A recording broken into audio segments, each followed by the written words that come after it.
Bueno, muy buenos días. Mi compañero David y yo vamos a hablar un poco sobre insuficiencia cardíaca. Inicio yo hablando un poquito sobre la epidemiología.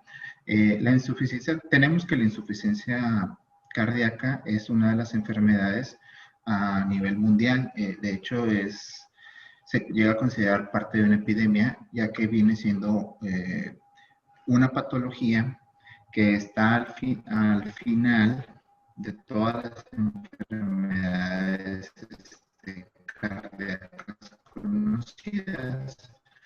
Dígase una hipertensión, dígase una fibrilación, dígase alguna afección valvular. Eh, Hablando un poquito de epidemiología en Estados Unidos, esta ha ido en aumento como consecuencia del envejecimiento de la población y el decremento en la mortalidad del primer evento de falla cardíaca.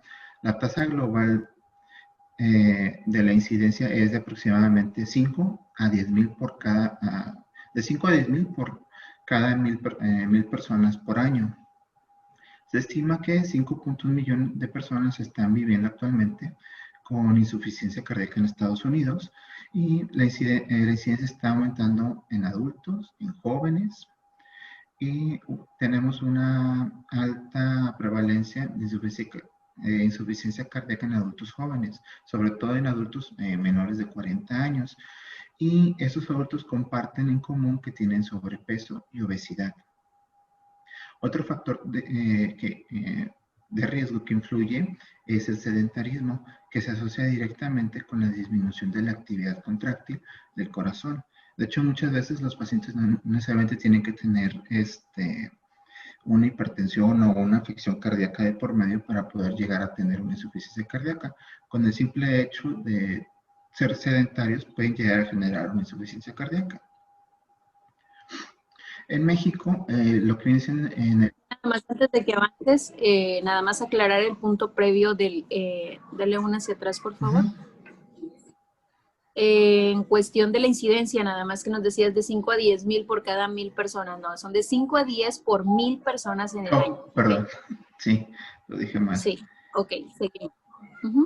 Okay. En cuanto a la epidemiología en México, en el 2003 la Sociedad Mexicana de Cardiología diseñó el Programa Nacional de Registro de Insuficiencia Cardíaca, que viene siendo bueno, las siglas son PRONARRICA.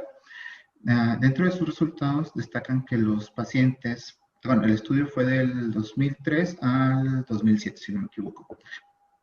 Dentro de los resultados destacan que los pacientes con insuficiencia cardíaca eran predominantemente hombres mayores de 60 años de edad. Las dos causas más frecuentes de insuficiencia cardíaca fueron la hipertensión arterial y la cardiopatía isquémica, con un 54.8% y un 42.5% respectivamente. Además, se encontró que cerca del 40% de estos pacientes eran diabéticos, un 25% eran obesos, cerca de un 20% tenían alguna valvulopatía, un 12.5% tenían insuficiencia renal terminal y un 6.1% tenían alguna patología tiroidea. De hecho, del total de los pacientes con falla cardíaca, hoy se estima que un 65% con insuficiencia cardíaca tienen una fracción de eyección preservada. Eso lo vamos a hablar un poquito más adelante, pero básicamente no todos los pacientes tienen una afección en lo que viene siendo la fracción de eyección.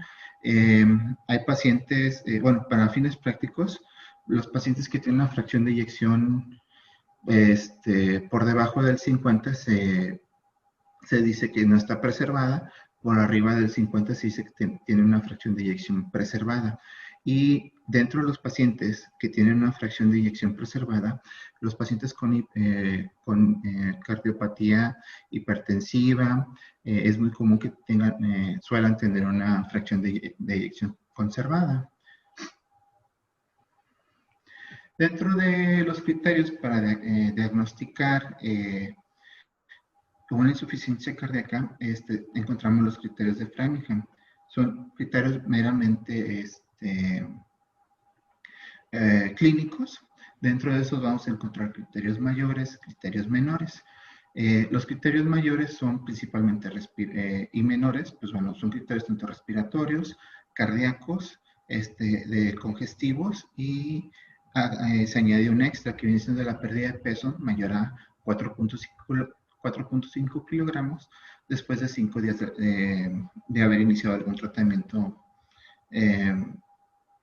los pacientes. Dentro de los criterios mayores respiratorios vamos a encontrar la disnea paroxística nocturna, edema agudo de pulmón, crepitantes pulmonares, y como criterios menores respiratorios tendremos disnea de esfuerzo, tos nocturna, capacidad vital respiratoria disminuida en una tercera parte y derrame pleural. Dentro de los criterios mayores cardiovasculares tenemos cardiomegalia, galope en S3 y como criterio menor taquicardia. Dentro de los criterios congestivos, dentro de los mayores tenemos presión yugular por arriba de 16 centímetros de agua, reflujo hepatoyugular, distensión venosa yugular, y como criterios menores edema en miembros inferiores y una hepatomegalia. Ya esto depende también de la insuficiencia cardíaca en qué ventrículo se encuentre. Son los signos y síntomas que nos va a dar el paciente. Por decir, no va a ser lo mismo una insuficiencia del ventrículo izquierdo versus la insuficiencia de un ventrículo derecho. Mientras que la insuficiencia de un ventrículo derecho nos va a dar aumento de la presión yugular, nos puede dar edema en miembros inferiores, una insuficiencia de ventrículo izquierdo no lo va a dar, pero sí nos puede dar un edema de pulmón, nos puede llegar a dar un esputo espumoso, básicamente nos va a dar un poquito más de síntomas respiratorios.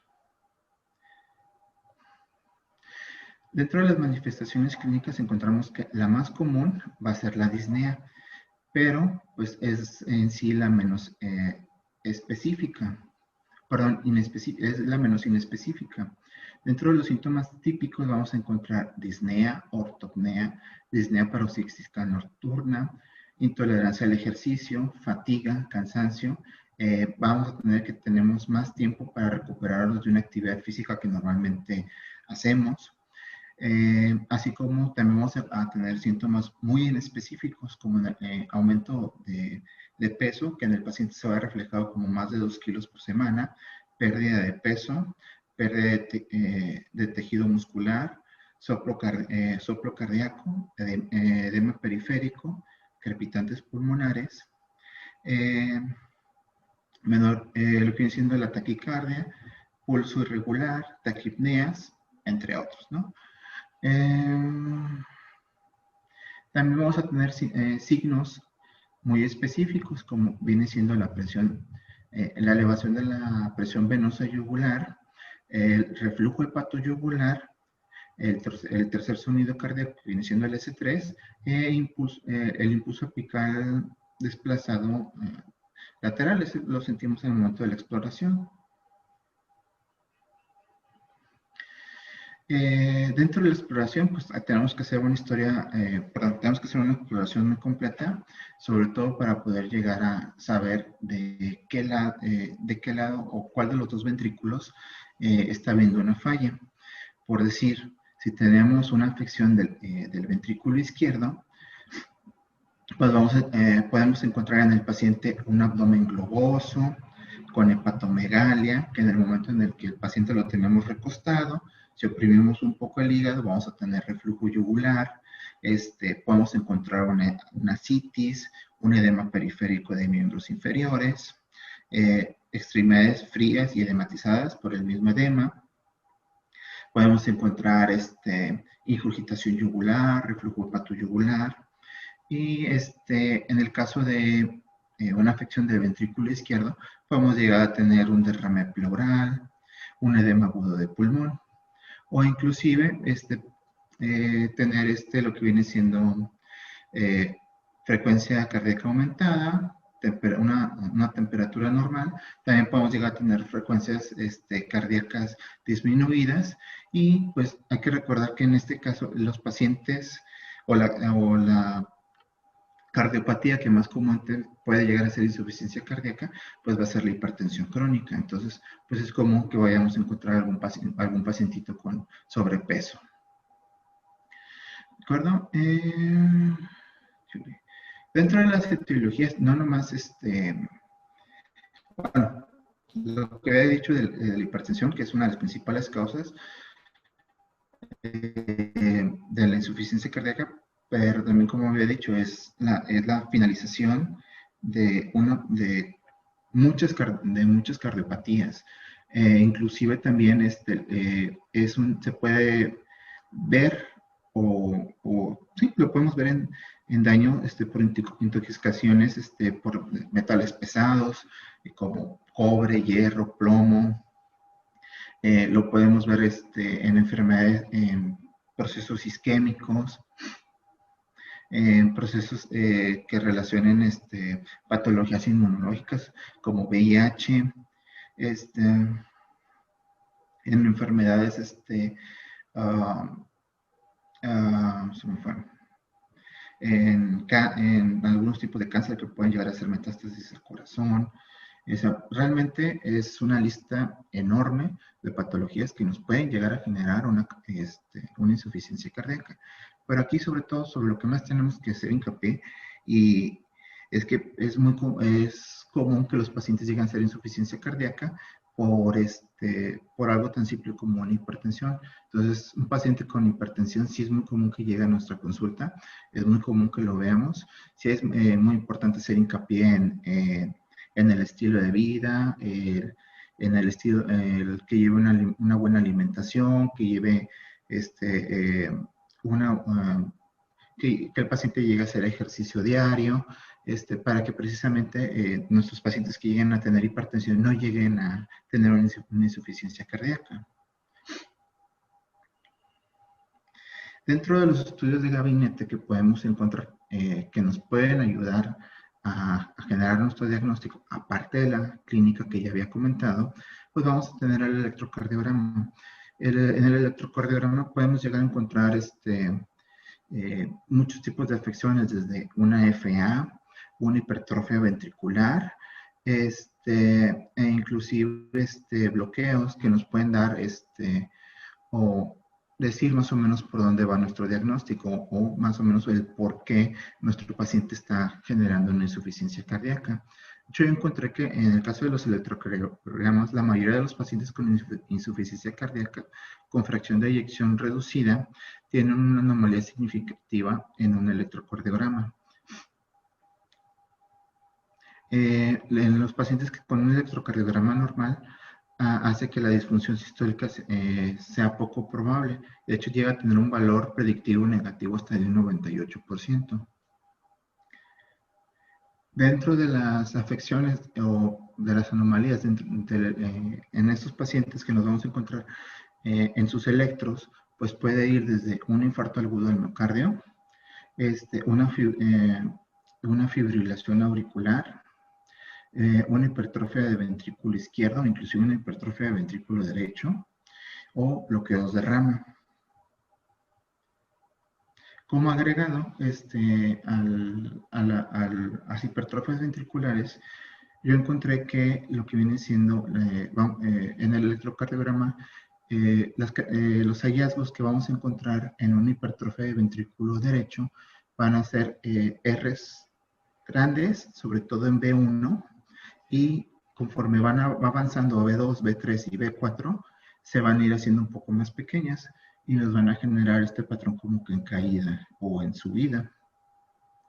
Y en el caso de la hipertrofia de ventrículo izquierdo en el electrocardiograma en estos pacientes, vamos a encontrar heces muy negativizadas, muy grandes, de B1, muy profundas, de B1 a B3, y al contrario, en B5 y en B6 podemos encontrar Rs muy elevadas.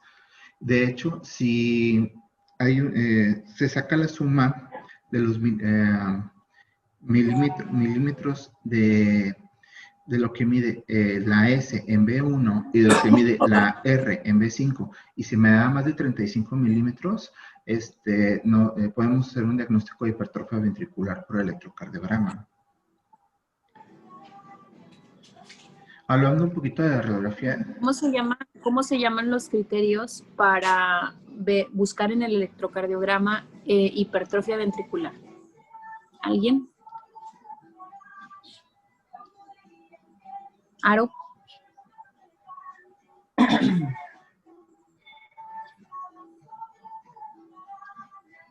Criterios para hipertrofia ventricular. No lo recuerdo. Claudia. ¿Alguien? Yo tampoco. Revísenlos. Hay criterios específicamente que nos dicen la S tiene que estar así en tal derivación, la R tiene que estar así en tal derivación, y si cumple el criterio de en esta y en esta y en esta derivación, la R de este tamaño corresponde a una hipertrofia ventricular. La verdad es que no son muy utilizados porque pues la lectura de un electrocardiograma no es tan complicada como a veces pensamos. Aquí en este caso, regrésate a la previa, Robert, por favor. Muy bien. Aquí, ustedes nada más recuerden, es muy fácil poder distinguir qué derivaciones están viendo, qué caras del corazón, por la forma en que se colocan las derivaciones dentro, los electrodos en el tórax. ¿En dónde va B1, Aro? ¿En dónde se ubica B1, el electrodo B1 cuando tú vas a hacer un electrocardiograma a un paciente? ¿Dónde lo colocas? ¿Te acuerdas? Es en el segundo espacio intercostal. Ajá. ¿Cómo se dice? Derecho. Sí, derecho, pero sí, bueno, derecho, pues. ¿Qué más? Segundo espacio intercostal es desde aquí hasta la vuelta. ¿Dónde lo vas a ubicar? Segundo espacio intercostal del lado derecho, ¿en qué línea del tórax? Línea... Para external. Para Para external, es la palabra que estaba buscando. Ok, línea paraesternal derecha. Entonces, B1 casi siempre, bueno, B1 ve la cara derecha del corazón. Si ustedes se fijan, aquí donde tiene la imagen Robert, que el ventrículo derecho está hipertrofiado y B1 está grande, B1 y B2 están altas las ondas de estas dos derivaciones que ven esta cara que está ahorita hipertrofiada, es porque el impulso eléctrico está precisamente en esas caras, se dirige hacia esa cara, por eso es positiva y por eso es alta, porque tiene que recorrer más pared ventricular para poder marcarlo todo en el electrocardiograma. Entonces, por eso se marcan más altas o más grandes. De contrario, con el ventrículo izquierdo, ¿dónde ponemos B6? Aldo. No, es parte de la solamente. Aldo.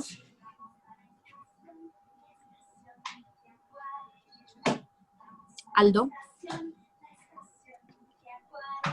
Es el quinto espacio intercostal izquierdo. Quinto espacio intercostal izquierdo, ¿en qué línea? Es la lateral, media, ¿no? Media lateral. ¿Media qué? No, media lateral no existe. Axilar. Media axilar. Media axilar, muy bien.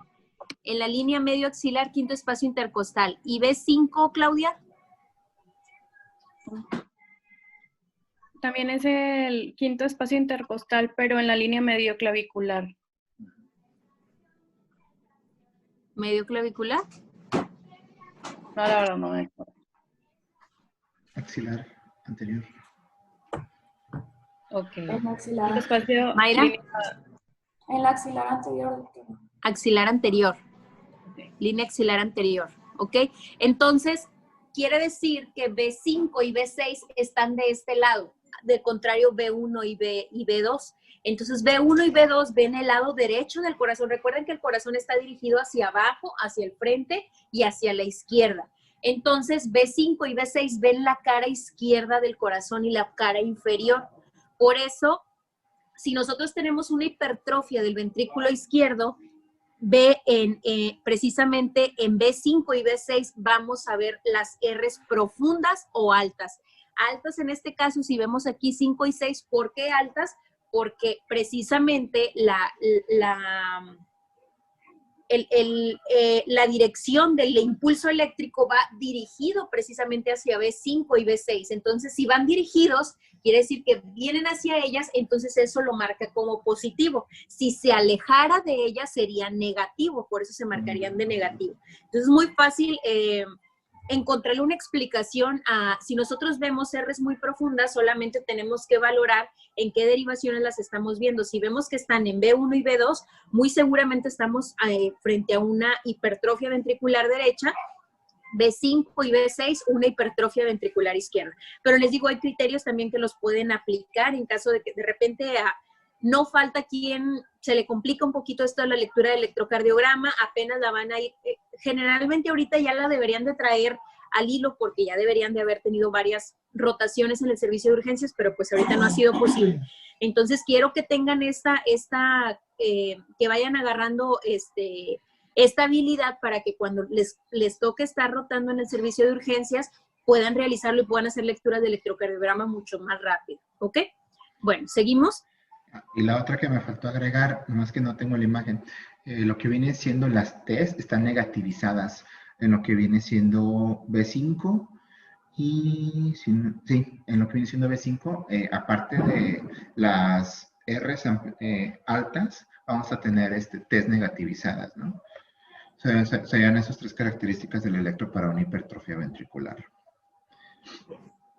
En cuanto a la tele de tórax, esta nos va a ayudar a evaluar la disnea del paciente. De hecho, vamos a tener hallazgos sugestivos de insuficiencia cardíaca, los cuales incluyen, pues bueno, una cardiomegalia, la cual va a ser una relación de ancho cardiotorácico, del ancho cardiotorácico superior al 50%. La cefalización de los vasos pulmonares, esto viene siendo una dilatación mayor a 3 milímetros de los vasos sanguíneos, lo cual lo podemos ver en esta imagen. Y las líneas B de Kerling, que son estas, nos van a estar hablando de lo que viene siendo un edema intersticial, derrame pleural, pues ya lo podemos ver aquí en esta radiografía, pero si nos va, normalmente la literatura marca que es un derrame más abundante, o a veces nada más encontramos un derrame del lado derecho de los pulmones, en la base derecha. Hablando un poquito del índice cardiotorácico, ¿alguien sabe cómo sacarlo? Sí, vas a estar midiendo la figura cardíaca desde la punta hasta la base. Y vas a también medir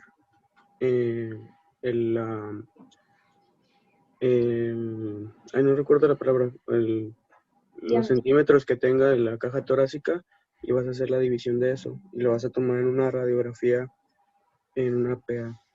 Bueno, en el ejemplo que yo encontré, vamos a tener una radiografía en PA. ¿Por qué una radiografía en AP no? Porque nos puede dar falsos positivos. En este caso tenemos una radiografía en PA. Vamos a trazar 4 líneas. Vamos a trazar una línea media que divida a lo que viene siendo la caja torácica en 2. Vamos a marcar una línea A que viene siendo de la aurícula derecha hasta, del borde de la aurícula derecha hasta el borde de la línea media. Vamos a hacer una tercera línea que va a ser nuestra línea B, desde el borde externo del ventrículo izquierdo hasta la línea media que ya habíamos dibujado, y una tercera línea, la línea C, que esta va a ir de la base de los pulmones, de lo que viene siendo en forma horizontal de extremo a extremo, se me fue. Y vamos a sacar las medidas, vamos a ver cuánto mide la línea A en centímetros, se lo vamos a sumar a la línea B, y esto, el resultado de esto, lo vamos a dividir entre la línea C, y nos debe de dar un resultado menor a 0.5. Esto es lo que viene siendo que el corazón, la medida del corazón debe ser menor, menor en un 50% de la caja torácica. Y de hecho con esto podemos sacar los grados de cardiomegalia. Encontramos que el grado de cardiomegalia de 0.51 a 0.55 vamos a tener el primer grado de cardiomegalia. El segundo lo vamos a tener de 0.56 a 0.65, y pues una cardiomegalia grado 4 va a ser con un índice superior al 0.65%. No quiero que se vayan a esperar en sus pacientes a ver la presencia de una cardiomegalia para poder hacer un diagnóstico de insuficiencia cardíaca, ¿ok? ¿Por qué? Porque recuerden que a veces la hipertrofia, puede el paciente no tener presencia de cardiomegalia y tener insuficiencia cardíaca. ¿Eso a qué se debe? Compensación. Claro. Una manera de compensar,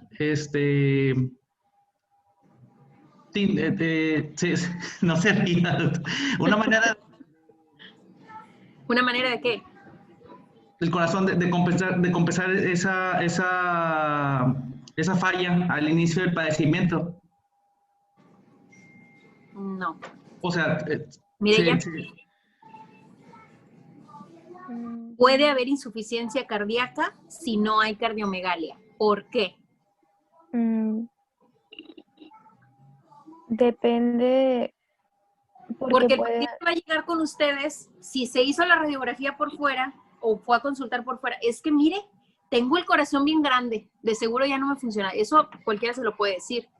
Pero podemos tener un paciente que tiene factores de riesgo, y si yo le estoy revisando, preguntando constantemente en la consulta por datos de insuficiencia cardíaca y los presenta, le solicito una radiografía y no tiene cardiomegalia, no significa que no tiene insuficiencia cardíaca. ¿Por qué? Porque los síntomas a veces, los síntomas van a preceder a la remodelación estructural del miocardio. Podría ser, sí, por eso se los vamos a estar preguntando. Pero ¿por qué va a tener insuficiencia cardíaca y no tiene cardiomegalia evidenciada en radiografía?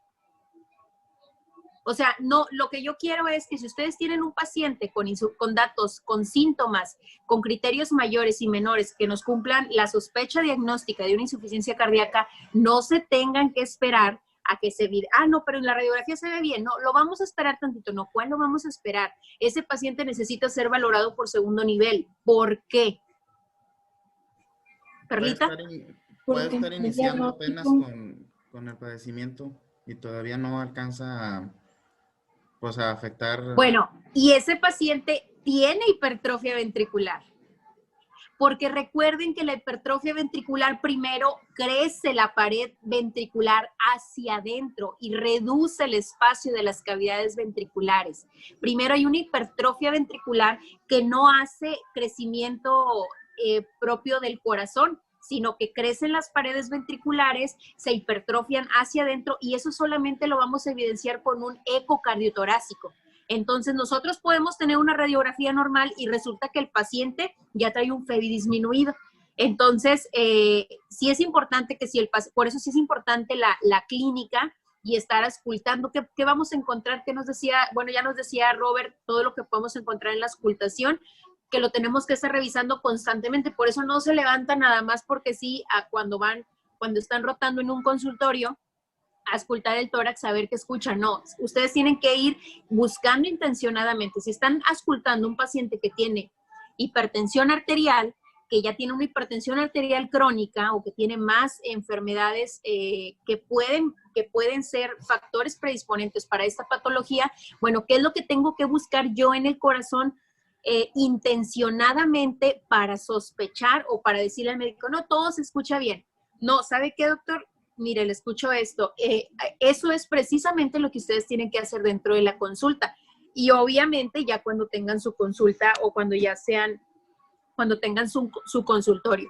Pero siempre recordar que no necesitamos ver una cardiomegalia en la radiografía de un paciente que sospechamos de insuficiencia cardíaca y no esperarnos, obviamente. Ya cuando tenemos la cardiomegalia, cualquiera le puede decir que tiene insuficiencia cardíaca, ni siquiera, bueno, no digo que no necesite el ecocardiotorácico, pero obviamente el diagnóstico ya es casi, se utiliza más para ver cómo está la FEBI o cómo está estructuralmente el corazón, pero el diagnóstico, pues así lo podemos realizar. ¿Ok? Okay. Muy bien, ¿seguimos?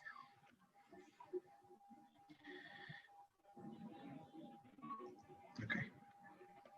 Bueno, y otra cosa, antes de, aquí en el índice cardiotorácico, recuerden, a veces cometemos el error de trazar una línea, la línea completa del AB, en lugar del A, que es la aurícula, y el B, que es, en este caso, la parte del ventrículo.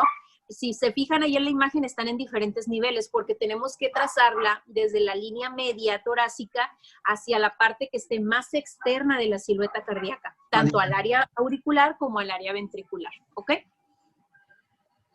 Ok. Bueno, seguimos. Y bueno, como estudio de gabinete complementario, vamos a tener los ecocardiogramas torácicos, que dentro de lo que nos pueden llegar a llegar a un informe sobre estos, nos puede llegar a decir, por si como en este caso, que tenemos ventrículos, podemos tener un ventrículo izquierdo agrandado junto con las demás 3 cámaras, y que además este ventrículo pudiera ser que no esté teniendo una contracción adecuada, o nos puede estar también comentando que ya empieza a tener alguna valvulopatía, que ya sea la válvula mitral o la tricuspidia o la aórtica no estén funcionando de manera adecuada. Como viene siendo pues, el caso de este ejemplo, que es un ventrículo izquierdo aumentado, junto con un ventrículo derecho también aumentado y una aurícula derecha e izquierda aumentadas. Y también en estos estudios, en los que ya por alguna otra razón se me pasó agregarlo, nos van a reportar las FEBIs. Aquí, si nos llega a reportar una FEBI inferior al 50%, pues ya estamos hablando de una insuficiencia cardíaca franca. Hay que recordar que la FEBI normal es de un 50 hasta aproximadamente un 70%. Y que las FEBIs de 50 a 55, pues no necesariamente quiere decir que el paciente, a pesar de que a pesar que está superior al rango, no necesariamente el paciente está, o el corazón de este paciente pues está en condiciones óptimas. Ok. Y otro ejemplo que encontré es este ecocardiograma, el cual nos reporta que hay un ventrículo izquierdo pero muy aumentado de tamaño, con una movilidad reducida, con una movilidad reducida de válvula mitral como aórtica, lo cual termina sugiriendo un volumen sistólico reducido. ¿De acuerdo? A comparación del otro, pues que eran las 4 cámaras aumentadas de tamaño, aquí principalmente lo que va a destacar es el ventrículo izquierdo aumentado de volumen. Dentro de los estudios de laboratorio que nos pueden guiar, encontramos el péptido natriurético B y el propéptido natriurético B también. De hecho, si llegamos a encontrar un péptido natriurético superior a 400 picogramos por mililitro, puede dar mucho peso a nuestro diagnóstico de insuficiencia cardíaca. O inclusive si llegamos a tener un propéptido natriurético superior a 300, también nos da mucha fuerza a nuestro diagnóstico de insuficiencia cardíaca. ¿De acuerdo? De hecho, encontré que el propéptido natriurético llega a tener también un valor predictivo negativo de hasta un 98%. Pero ojo, también el hecho de que esto no salga con valores aumentados en el laboratorio no nos descarta la patología. Hay que recordar que el péptido natriurético no nomás se puede elevar en una hipertrofia ventricular, sino también se puede ver elevado en una FA, se puede ver elevado con la edad. En pacientes también que lleguen a tener insuficiencia cardíaca también podemos tener reporte de péptidos elevados, y inclusive también hay que recordar que en los pacientes con obesidad tiende a estar disminuido. Y pues también nos puede llegar a dar una excelente sensibilidad y valor predictivo negativo, ¿no? Pues eso es lo que les comentaba, viene en inglés, y a partir, pues ya dejo el micrófono a mi compañero David. ¿Algún comentario? ¿Alguna duda?